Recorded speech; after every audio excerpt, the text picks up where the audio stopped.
We don't tolerate disloyalty, Maya. My boss, Victoria, stared at me from behind her intimidating mahogany desk. The sterile, cold air of the executive office felt heavy, charged with her fury. With a smirk of smug satisfaction, she slid my company ID across the gleaming surface. Security will escort you out.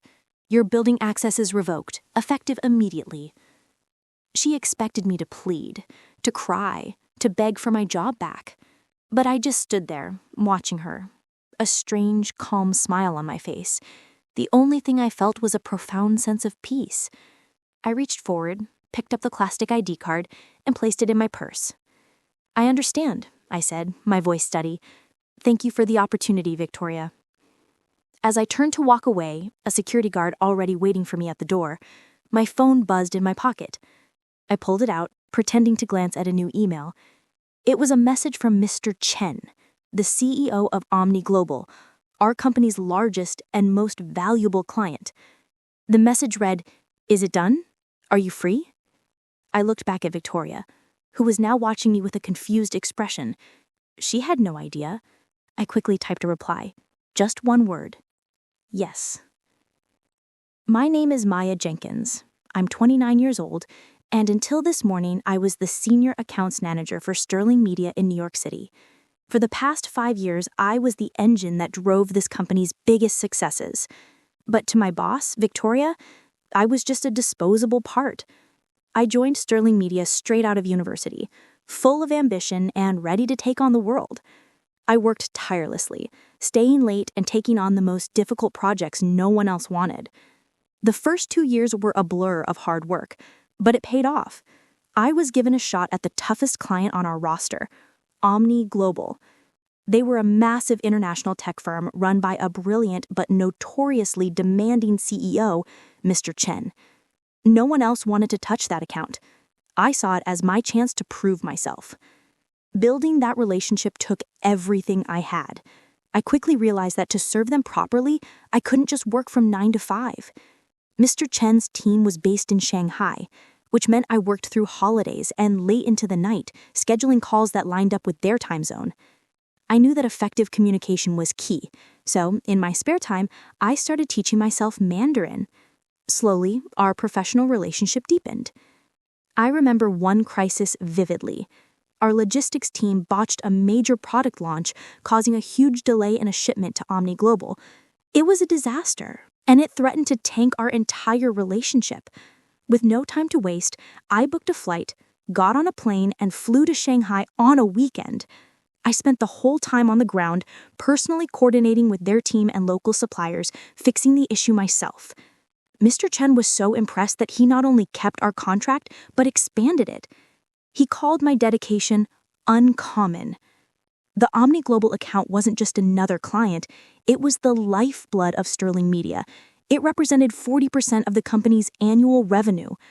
My professional reputation, my financial stability, everything I had worked for was tied to that relationship. The harder I worked to protect it, the more I put on the line, and the more Victoria took for granted that I was always going to be there. 3 years ago, after I single-handedly secured a massive expansion of the Omni Global contract, I felt it was time. I walked into Victoria's office with the meticulously researched request for a raise. I had a detailed report full of performance metrics, market salary comparisons, and a list of my specific achievements. I even showed how my work had directly translated into the company's record-breaking profits that quarter. She didn't even look at the report. With a dismissive wave of her hand, she said, "The company's profits are for reinvestment, not inflated salaries. Your reward is keeping your job." The words hit me like a cold slap in the face. It was the first time I felt the sting of her disloyalty. But the worst was yet to come. A few months later, at a prestigious industry awards ceremony, Sterling Media won Agency of the Year for a campaign I had designed and executed for Omni Global. I was there, excited, and I thought for sure my work would finally be recognized. Instead, when Victoria went up to accept the award, she took all the credit.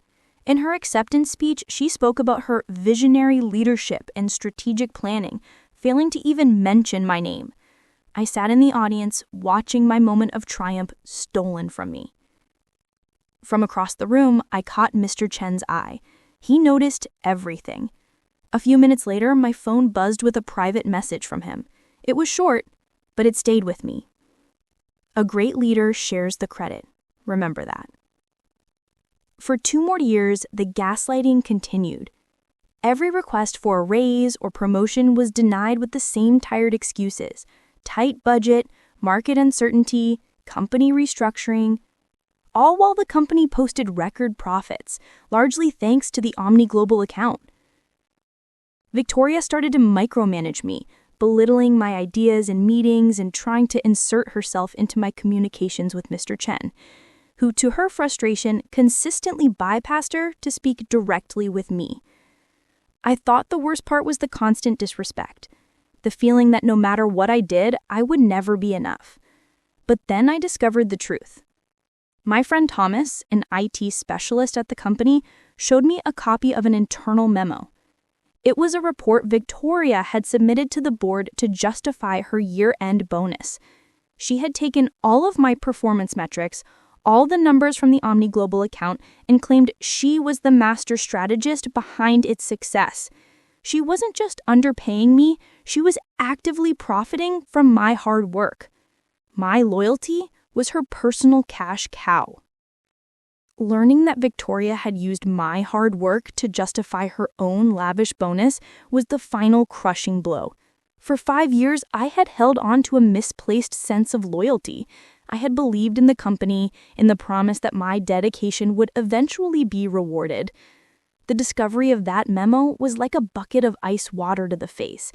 The loyalty was a one-way street, a lie I had been telling myself. Sterling Media wasn't my family. It was a place that was actively profiting from my exploitation. I realized with chilling clarity that I would never be truly valued there, not by Victoria. That night, for the first time in 5 years, I updated my resume. The thought of starting over felt daunting, but the humiliation and anger I felt were a powerful fuel. I began to discreetly look for other jobs, sending out feelers and browsing listings. I kept it to myself, not wanting to give Victoria any reason to preemptively fire me. A few weeks later, during a routine video call, Mr. Chen noticed a change in my demeanor. He was a shrewd man who didn't miss a thing. I was going over the quarterly projections, but my voice must have lacked its usual energy. He paused the presentation.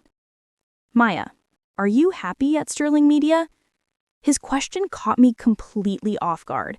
For a moment, I considered lying, but the years of being undervalued and dismissed weighed on me. For the first time, I was honest with him. I told him I felt undervalued and was exploring other options. I explained that I was looking for a place where my contributions would be recognized and rewarded fairly. Mr. Chen listened without interruption. When I finished, he said something that changed everything. He revealed that he had been unhappy with Sterling Media's management for a long time. He'd noticed the poor communication, the inconsistent quality from other teams, and Victoria's increasingly unprofessional behavior. He admitted that the only reason he had stayed with Sterling Media was because of me. Then, he made a surprising proposal. He asked me to keep him informed about my job search and where I was applying. It was a simple request, but it was a quiet promise, a direct line of communication, a pact between us. This was the moment I realized that I wasn't powerless. He told me, "Someone with your talent should not have to beg for recognition. A person's value is determined by what the market is willing to pay." His words rang in my ears. Victoria thought she was in complete control of my career. She had no idea that her biggest client and I had already started a conversation she wasn't privy to. She had no idea that her own greed and disrespect had set in motion a chain of events that would come crashing down on her. The real game had just begun, and I was already playing with the home team. After that conversation with Mr. Chen, a calm, almost surgical resolve settled over me. There was no rage, no desire for petty, spiteful revenge. I was a professional, and my actions would be too. My planning was methodical. I knew that to get what I was worth, I needed a tangible offer. I also knew Mr. Chen was a man of his word. I continued my job search, and soon after, I landed an interview with a rival agency. It was a formal, multi-round process for a senior position that promised a significant salary increase and more autonomy. Out of respect for Mr. Chen, I sent him a quick private message to let him know. I expected a simple good luck or a brief word of encouragement. What I got was a counteroffer. His response came immediately, a message asking for a video call. When we connected, he didn't waste a second. "Don't join a rival, Maya," he said. "Let me hire you directly. I am opening a new marketing division at Omni Global to bring our strategy in-house. I want you to build and lead it." My breath hitched. He wasn't just offering me a job. He was offering me the chance to build a legacy, to finally have the resources and respect I had always deserved. It was the ultimate vote of confidence, and it was the answer to every late night and every denied raise. We quickly devised a plan, a quiet transition that would catch Victoria completely off guard. I would accept his offer, but wait to resign from Sterling Media until all the paperwork was finalized and the new division was ready to launch. We knew Victoria was the kind of person who monitored employee emails and kept an ear to the ground. So we switched to a secure messaging app and communicated only through private channels. Meanwhile, Victoria, completely unaware of our plan, got word from a contact at the rival agency that I had interviewed there. In her mind, this was the ultimate betrayal. She saw it as confirmation of my disloyalty, a public offense that needed to be punished. To her, I was just a pawn she could replace at any time. I could almost see the smug smile on her face as she decided to make a public example of me. She wanted to fire me before I had a chance to resign, to show the rest of the company that she was in control. She believed she was holding all the cards, but what she didn't know was that while she was planning her little spectacle, I was already a part of the team she was trying to impress. I had become her biggest client's secret weapon, and her own arrogance had led her straight into the trap. The next morning, I walked back into the Sterling Media office for the final time. The scene played out exactly as I knew it would. I stood in front of Victoria's desk as she fired me, a cruel, triumphant smirk on her face. As I left, I felt no anger, only a deep sense of relief. The weight of her betrayal was finally gone. An hour later, as I sat in a nearby cafe, my phone buzzed with an incoming call from an unknown number. It was Victoria. I didn't answer. I could only imagine what she was thinking, convinced that she had won. I knew her next move before she made it. She would call Mr. Chen, the CEO of our biggest client, to inform him that she would be personally taking over the account. She was so sure of herself. She believed that with me out of the picture, Omni Global would be hers. I knew she thought I was a nobody, a disposable part, but she had no idea that I was the engine that powered her most profitable account. I had built that relationship from nothing, and she couldn't take that away from me. I waited until I knew her call to him had been made. Then I called Mr. Chen myself. "I just wanted to let you know, Mr. Chen, that I've been relieved of my duties at Sterling Media," I said calmly. "Yes, Victoria called me a few minutes ago," he replied, his voice betraying no emotion. "She informed me that she'll be taking over the account." I didn't say anything. I just waited. The silence was pregnant with anticipation. It was a moment of pure, unadulterated suspense, and I savored it. "And what did you tell her?" I asked, my voice barely a whisper. "I told her that would not be necessary," he said, his voice flat. "I informed her that Omni Global had decided to terminate its contract with Sterling Media, effective immediately." My heart pounded in my chest. The world was crumbling around her, and she had no idea. "She was stunned into silence," he continued, a hint of smile in his voice now. "And then I told her that your company's value to us was tied to one person's expertise. Since you no longer work for her, she no longer serves our needs." I closed my eyes, a sense of vindication washing over me. It was done. It was finally over. "By the way," he said, "I'd like to introduce you to the new director of in-house strategy for Omni Global, who will be managing this transition from our end, Miss Maya Jenkins." My boss thought she had fired an employee, but in reality, she had just handed me a golden ticket to a better life. She had handed her biggest client and 40% of her revenue directly to the very person she had just humiliated. The perfect revenge was delivered not by my hand, but by hers. The news hit Sterling Media like a financial tsunami. Losing the Omni Global account was not just a setback, it was a catastrophic blow. The moment the termination email landed in their inbox, panic spread through the company. The client that represented 40% of their annual revenue was gone, and everyone knew who was to blame. An emergency board meeting was called, and Victoria's leadership was immediately called into question. Her reputation, which she had so carefully built on the backs of others, was now in tatters. The dominoes began to fall. The news of the lost account led to mass layoffs as the company scrambled to cut costs. The employees who had been loyal to Victoria, and even those who hadn't, were now paying the price for her arrogance. Her master strategy had not only cost the company its most valuable client, but also destroyed its financial stability. The very people she had tried to impress were now looking at her with cold fury. Her public downfall was swift and humiliating. I, on the other hand, was thriving. My new position as Director of In-House Strategy at Omni Global was everything I had ever wanted and more. My salary was nearly double what I had been making at Sterling Media, and I had a bonus structure that was directly tied to my team's performance. For the first time, my hard work was being recognized and rewarded. I was given a real budget, a dedicated team, and the full trust of Mr. Chen. I was no longer a cog in a machine, but the architect of a new division. I built a team of talented marketing specialists, a world-class group of professionals who were as dedicated as I was. I finally had the resources, autonomy, and respect I had been begging for. Months later, I stood in a gleaming boardroom in Shanghai, confidently leading a strategy meeting with my team.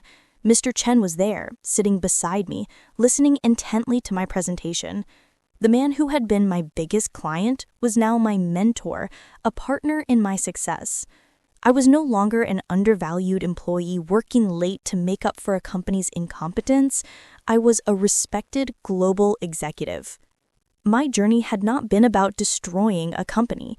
It had been about building my own success on a solid foundation. Victoria had thought she had all the power, but her greed and short-sightedness had led her to give away the one thing that held it all together: me.